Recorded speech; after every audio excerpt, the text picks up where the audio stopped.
Hello and welcome to the Grand Line Review, your source for everything One Piece, except for today, because I'm sure you all know the drill by now, but we are celebrating a glorious 7,000 subscribers, and we will be doing so by featuring more of your best channel comments. Enjoy! So we're going to begin by featuring a comment from my top 5 Devil Fruits video, which despite being one of the most poorly produced things I've ever done, still receives comments to this day. And in this particular case, Julio GT had a somewhat confused opinion. If Gora Gora fruit is number 1, how about Gomu Gomu fruit? Gomu Gomu is the best if you think Gomu Gomu is the best. And maybe that's not so confusing after all. I guess the Gomu Gomu fruit would be the best if you thought that the Gomu Gomu fruit is the best. Next up, Sean Howard would like to know, what would the results be of a sexual pairing between a dwarf brackets green bit? And that's it. I'm not entirely sure how to answer this, but if we go by golf rules, then a par would be exactly what was expected, and we would need to reach the green bit to get the ball into the hole.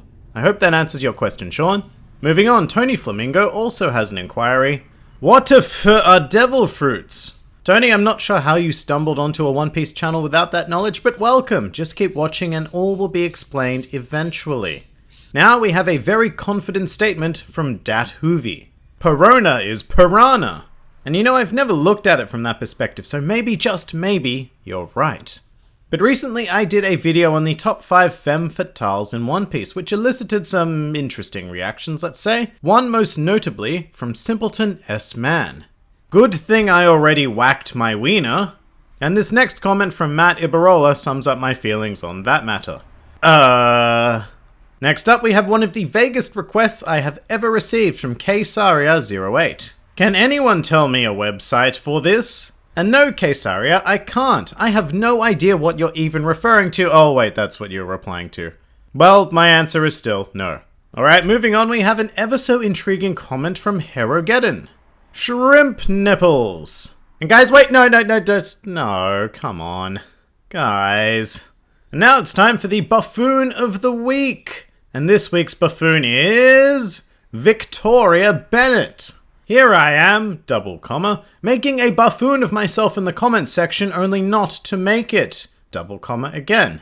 In any case, congratulations on being the buffoon of the week, Victoria. Alright, so in the last comment special, you were all asked a very important question, and that question was, why does Usopp have a bone in his nose? And today, we have our answers. First, we'll get to the obvious, which is a comment from Koriosami. Usopp's nose has a bone in it to please the ladies, if you know what I mean.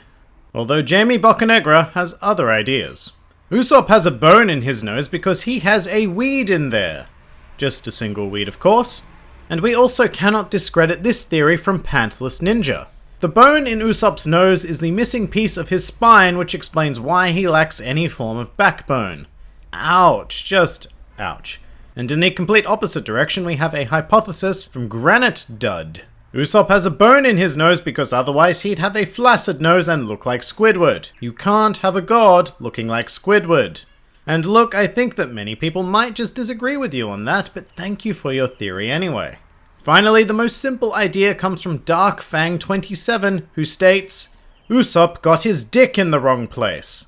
And look, this could very well be- oh come- no, not again guys, Jesus, please go and whack your wieners elsewhere.